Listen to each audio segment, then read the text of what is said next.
Eu volto a conversar com o Corregedor-Geral da Justiça Federal, ministro do Superior Tribunal de Justiça, Og Fernandes. Ministro, no bloco anterior nós estamos falando da atribuição da Corregedoria-Geral da Justiça Federal, do trabalho que vem sendo desenvolvido.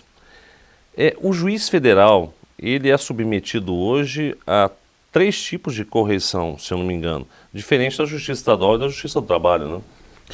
Bom, o juiz federal sofre, digamos assim, ou é possível, é factível imaginar que ele sofra uma inspeção, uma correção, enfim, uma atividade disciplinar, seja do próprio tribunal de origem, os tribunais regionais federais, Que mantém suas corregedorias. que mantém as suas corregedorias voltadas exatamente para o primeiro grau, o Conselho de Justiça Federal e o CNJ. Mas eu queria te dizer uma coisa, Samuel. O grande corregedor da Justiça Federal, do juiz federal, é a consciência do juiz federal. Significa isso dizer que, como falei antes, nós temos tão poucos problemas com os juízes federais, não porque tenhamos vários organismos a fiscalizá-los, mas é porque ele, em tese, é um profissional disciplinado, um profissional que conhece os seus rumos. A grande garantia do cidadão chama-se independência do juiz. Então, essa garantia visa a asseverar de que nós temos magistrados comprometidos com o aperfeiçoamento da sua atividade profissional, com o conhecimento da regra de direito, com o conhecimento dos princípios, de modo a dar a cada um o que é seu. Como diz aquela quase missão sagrada de distribuir justiça. Distribuir justiça, exatamente. A justiça é o pão dos pobres, né? Como dizia Brecht. Então, distribuir esse pão dos pobres em relação, principalmente a uma camada mais pobre, como acontece com a Justiça Federal, que se identifica essencialmente com a camada pobre da população em face dos problemas previdenciários. Por meio dos juizados, né? Dos juizados especiais federais, principalmente. Isso está no DNA da magistratura federal brasileira. Agora, ministro, a Justiça Federal de primeiro grau, hoje ela está bastante interiorizada, nós temos milhares de juízes pelo Brasil. Agora, o segundo grau, ou seja, os tribunais regionais federais, hoje são 5. O da primeira região, ele comporta 14 unidades da federação dentro dele.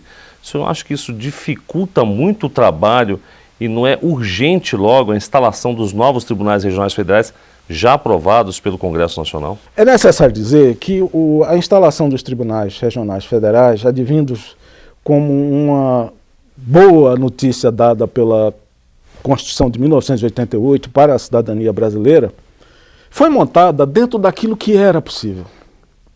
Naquele momento, talvez, dividindo o país em 5 regiões e fazendo esse acerto possível de situações em relação à regionalização da Justiça Federal, talvez fosse aquele o modelo que pudesse ser executado, né? Mais uma vez cito um autor, no caso Bob, que Bob diz que o direito vem não só quando se deseja, mas quando ele é possível. Então talvez o direito possível de ser exercitado naquele momento, a partir de 1989, fosse esse. Mas avançamos. A população cresceu, temos hoje no Brasil uma população acima de 200 milhões de habitantes, pouco mais de 100 milhões de processos, claro, justiça estadual e federal, mas podemos fazer, grosso modo, uma avaliação de que temos para cada 2 pessoas no Brasil um processo. A Justiça Federal, notadamente em relação à primeira região, não consegue suportar e não tem um modelo que se ajuste ao momento que o país vive, o momento que a própria cidadania deseja. É preciso sim, principalmente em relação à primeira região, fazer uma redistribuição dessa região, criando, eventualmente, dentro das possibilidades financeiras, mais 1 ou 2 tribunais regionais. Nós temos estados como a Bahia, um estado que por si só poderia, em tese, representar uma região. Minas Gerais, outro estado, muita população. 800 municípios. 800 municípios, Bahia, salvo equívoco, são 500 e tantos. Então, são estados enormes, com uma necessidade de ajuste da justiça. Por outro lado, penso que não temos que falar apenas em tribunais regionais federais. Nós temos que pensar também no primeiro grau, processo de interiorização, nos juizados especiais federais, regionalizados também de modo a tornar a justiça mais próxima do cidadão. A Justiça Federal. A Justiça Federal não é elite. A Justiça Federal é justiça posta à disposição de uma sociedade de 200 milhões de habitantes. Além desses 4 novos TRFs, o senhor acha que ainda seria necessário, depois da implantação, se forem implantados de fato, a ampliação também do número de desembargadores para que a segunda instância dê conta da quantidade de processos que recebe hoje?